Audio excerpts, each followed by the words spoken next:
સુરતની એક ફેક્ટરીમાં રત્ન કલાકારોના પીવાના પાણીમાં સેલ્ફોસ ઉમેરી અને રત્ન કલાકારોના આરોગ્ય સાથે ચેડા કરવામાં આવ્યા છે.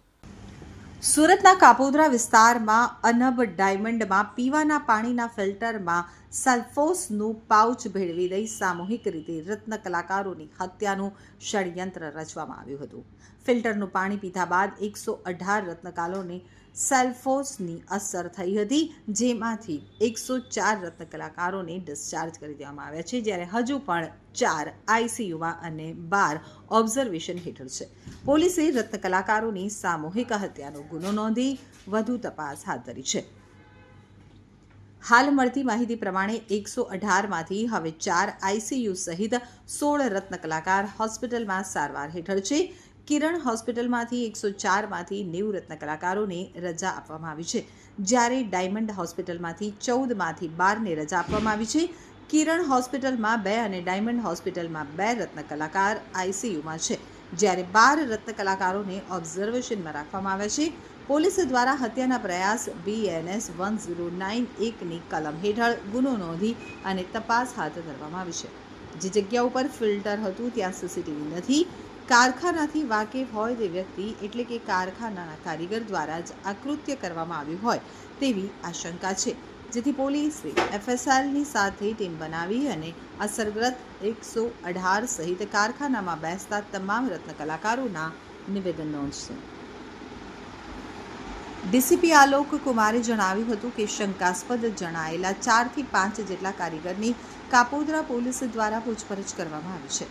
આ સાથે જ ટીમો બનાવીને વધુ તપાસ ચાલી રહી છે. અનબ જેમ્સના કારીગરોના લિસ્ટ પ્રમાણે પણ તપાસ કરવામાં આવી રહી છે. આ સાથે જ અનબ જેમ્સની અંદર આવેલા ડીલર અને સબ ડીલરની પણ તપાસ કરવામાં આવી રહી છે, જેના માટે 3 ટીમ બનાવવામાં આવી છે. અત્યાર સુધીની પૂછપરછ હજુ કંઈ નક્કર વાત આવે તેમ સામે નથી આવી. અત્યાર સુધીમાં 50 જેટલા નિવેદન પણ લેવામાં આવ્યા છે. તો કિરણ અને ડાયમંડ હોસ્પિટલ બંનેના જીવરાજભાઈ ગાબાણી ટ્રસ્ટી પણ છે. તમામ પ્રકારની જાણકારી રાજ્યના આરોગ્ય મંત્રી ઋષિકેશ પટેલ દ્વારા હોસ્પિટલના તંત્ર પાસેથી ફોનમાં જ લેવામાં આવી હતી, તેમજ હોસ્પિટલમાં દાખલ થયેલા રત્ન કલાકારોના સ્વાસ્થ્ય અંગેની તમામ વિગતો મેળવી હતી. ઘટનાની જાણ થતાં શિક્ષણ મંત્રી પ્રફુલ્લ પાનસેરિયા, મેયર દક્ષેશ માવાણી, પાલિકા કમિશનર શાલિની અગ્રવાલ, આરોગ્ય વિભાગ તથા પાલિકાના અધિકારીઓનો કાફલો કારખાનામાં તથા હોસ્પિટલમાં ધસી ગયો હતો.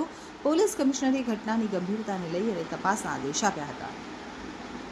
ઘટી એમાં 104 રત્ન કલાકાર મિત્ર કર્મચારીઓને કિરણ હોસ્પિટલમાં દાખલ કર્યા છે અને બાકીના 12 કે 18 રત્ન કલાકાર કર્મચારીઓને ડાયમંડ હોસ્પિટલમાં દાખલ કર્યા. દરેક પરિવારજન એકદમ સેફ છે. ડાયમંડના કંપનીના માલિકશ્રીએ ખૂબ સારી વ્યવસ્થા કરી છે. તમામને એડમિટ કરી દીધા છે. તમામના બોડી ચેકઅપ કરાવીને ડૉક્ટરના ઓબ્ઝર્વેશન પર રાખવામાં આવ્યા છે 24 કલાક સુધી. કોઈ તત્વએ આ ઝેરી મિલાવટનું પાણી પીવાનું જે કુલર છે એની અંદર નાખી દીધું છે. પોલીસના અમારા ડીસીપીથી લઈ કમિશનર તમામ વ્યક્તિઓ અહીંયા હાજર છે. આખી ડૉક્ટરની ટીમ, સમાજના અગ્રણી મથુરભાઈથી લઈ અમારા સુરત શહેરના મેયર, તમામ લોકો એક પણ રત્ન કલાકારને કોઈ પણ જાતની કોઈ તકલીફ ન પડે એ હેતુસર ફેક્ટરીના માલિક પોતે અહીંયા છે અને આખી રાત અહીંયા રહેવાના છે. અને આદરણીય મુખ્યમંત્રી શ્રી સાહેબ સાથે પણ વાત થઈ. એમણે પણ મને રૂબરૂ હોસ્પિટલ પર જઈ અને શું પરિસ્થિતિ છે બધું જ જાણ કરી. કોઈને તકલીફ ન પડે અને તમામ પ્રકારની સારી સારવાર મળે એ હેતુસર આજે તમામ રત્ન કલાકાર કર્મચારી પરિવારને હું રૂબરૂ મળ્યો છું. દરેકનું સ્વાસ્થ્ય સારું છે. આપણે ઈશ્વરનો પાડ માનીએ કે આવી માનવ સર્જિત વિકૃતતાની ઘટનાની અંદર એક પણ રત્ન કલાકાર કર્મચારીને કોઈ પણ પ્રકારનો પ્રોબ્લેમ આવ્યો નથી. એ ઈશ્વરનો આપણે પાડ માનીએ છીએ.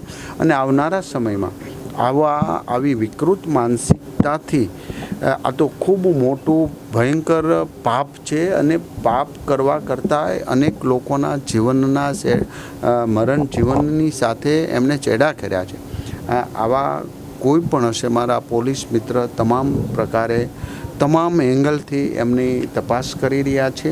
પહેલી પ્રાયોરિટી આપણી એ છે કે એક પણ રત્ન કલાકાર આપણા કર્મચારીને કોઈ પણ પ્રકારનો તકલીફ ન પડે, એમને કોઈ પણ રાતનાય પણ આ હોસ્પિટલ કિરણ હોસ્પિટલની અંદર આખો વોર્ડ 104 રત્ન કલાકારને દાખલ કરી એમના ફેક્ટરી માલિકે ખૂબ સારી વ્યવસ્થા કરી છે. અને આવનારા સમયમાં હજી જે કંઈ કરવું પડતું એમના ટેસ્ટથી લઈને તમામ પ્રકારના રિપોર્ટ કરી ડૉક્ટર સેફ જાહેર કરશે, પછી જ હોસ્પિટલથી આ રત્ન કલાકાર કર્મચારીને રજા આપવામાં આવશે. પરંતુ આ એક દુઃખદ ઘટના છે અને સુખદ એટલા માટે હું કહી રહ્યો છું કે એક પણ રત્ન કલાકારને કોઈ પણ પ્રકારનો પ્રોબ્લેમ થયો નથી. એ સુખદ આપણા માટે. દુઃખદ ઘટના એ છે કે આવી વિકૃત માનસિકતા ધરાવનારા લોકો પણ આ સમાજની અંદર રાક્ષસી વૃત્તિ કરનારા લોકો છે, એ બક્ષવામાં નહીં આવે અને પોલીસ એની રીતે કામગીરી કરી રહી છે. તમામ રત્ન કલાકારની બંને ડૉક્ટરો છે જે આખી નાઇટ અહીંયા ડ્યુટી નિભાવવાના છે અને એ અહીંયા જ છે, ત્યારે એક પણ રત્ન કલાકારને સેજ પણ પ્રોબ્લેમ ના આવે એનું સંપૂર્ણપણે નિરીક્ષણ કરી અને ધ્યાન આપી રહ્યા છે. જે બદલ હું એમના માલિકે પણ ખૂબ સારી સેવા બજાવી છે અને અહીંયા સારી એવી સારામાં સારી એમને સવલતથી એમને મેડિકલ સારવાર મળી રહે એવી તમામ પ્રકારની વ્યવસ્થા ગોઠવી